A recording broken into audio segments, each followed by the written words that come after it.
바울이 이같이 변명하며 베스도가 크게 소리내어 바울아, 내가 미쳤도다. 네 많은 학문이 너를 미치게 한다. 베스도가 가여, 내가 미친 것이 아니요 참되고 온전한 말을 하나이다. 왕께서는 이 일을 아시기로 내가 왕께 담대히 말하노니 이 일에 하나라도 아시지 못함이 없는 줄 믿나이다. 이 일은 한쪽 구석에서 행한 것이 아니니이다. 아그리빠 왕이여, 선지자를 믿으시나이까? 믿으시는 줄 아나이다. 내가 적은 말로 나를 권하여 그리스도인이 되게 하려 하는도다. 아마 살면서 누구나 한 번쯤 이런 경험이 있을 것 같습니다. 내가 정말로 주님 신뢰하면서 이 고난 가운데 믿음을 잃지 않고 이겨냈는데, 내가 이 문제 앞에서 정말 그 믿음 붙잡고 가까스로 견뎌냈는데, 근데 왜 주님은 내가 원하는 것과 전혀 다른 결과를 주시는 거지? 뭐 예를 들면은 내 질병이 낫기를 그렇게 기도했는데 주님은 이 질병을 낫게 하시는 것이 아니라 오히려 더 악화되게 하시면서 우리의 기대와 다른 결과들을 주시는 것. 또 혹은 우리가 겪고 있는 어떤 관계의 문제들이 있는데 주님은 이 문제를 해결해 주시는 것이 아니라 더 복잡하게, 그리고 더 많은 관계에서 문제가 생기도록 하시는 것.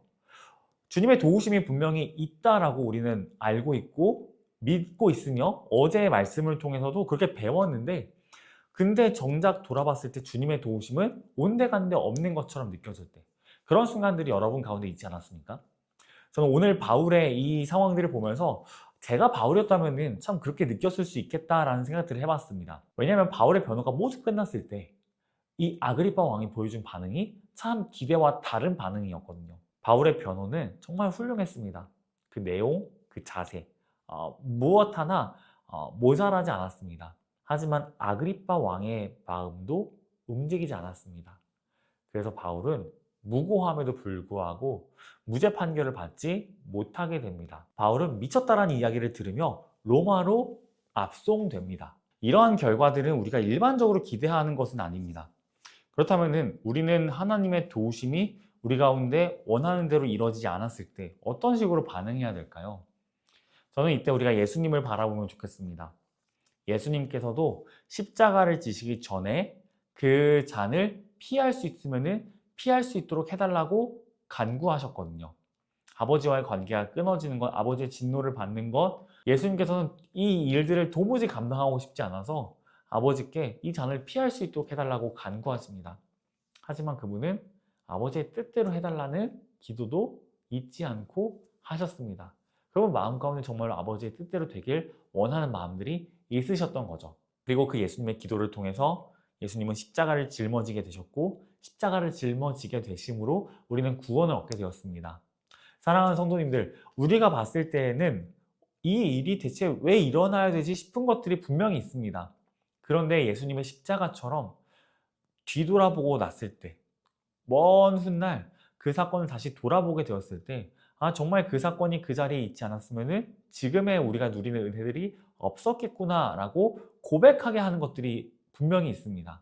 이러한 맥락에서 혹시 여러분이 하나님께 기도했던 것들이 거절당하고 계시다면 조심스럽지만 하나님께서는 더 큰 은혜들을 여러분에게 베풀기 위해서 지금 잠시 거절하고 계신 것일 수도 있습니다.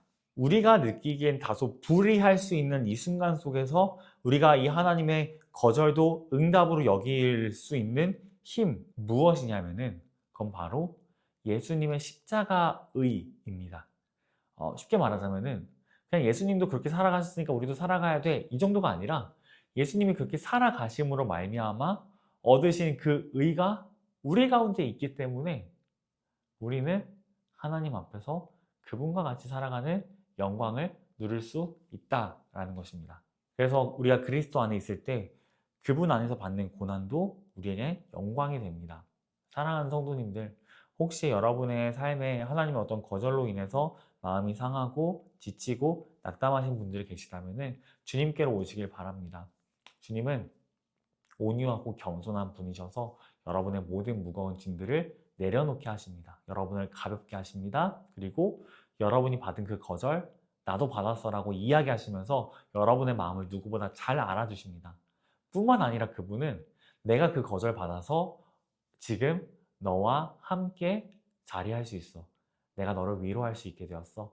하나님인 나와 네가 함께 할 수 있는 이유는 내가 그 거절을 먼저 받았기 때문이야 라고 우리가 받은 은혜에 대해서 말씀해 주실 겁니다. 이러한 맥락에서 우리는 다시 한 번 더 확신할 수 있게 됩니다. 거절이 은혜가 될 수 있다라는 사실을요. 그래서 바라기는 우리가 받은 거절들이 상처로만 남아있는 것이 아니라 우리에게 더 큰 은혜로 회복되어졌으면 좋겠습니다. 우리 같이 해피 인플루언서 살펴보겠습니다. 베스도와 아그리빠는 복음을 듣고 어떻게 반응하였나요? 그리스도의 완벽한 의와 우리의 불완전한 자기의 중에 무엇을 붙잡아야 할까요? 제가 기도하고 오늘 해피밀 모두 마치도록 하겠습니다. 사랑의 하나님, 우리를 위해서 십자가를 짊어지신 주님의 은혜가 너무나 큽니다. 주님의 십자가 은혜로 말미암아 우리는 구원을 얻게 되었고 또 우리는 하나님께 내가 거절당해도 위로받을 수 있고 회복될 수 있게 되었습니다. 주님, 사랑하는 우리 성도님들 마음 가운데 혹시 그러한 상처가 있다면은, 아픔이 있다면은 그들을 위로하여 주시고 회복시켜 주시옵소서. 그리고 그들이 그리스도 예수의 십자가 의만 붙들고 살아갈 수 있도록 은혜 더하여 주시옵소서. 예수님의 이름으로 기도합니다. 아멘.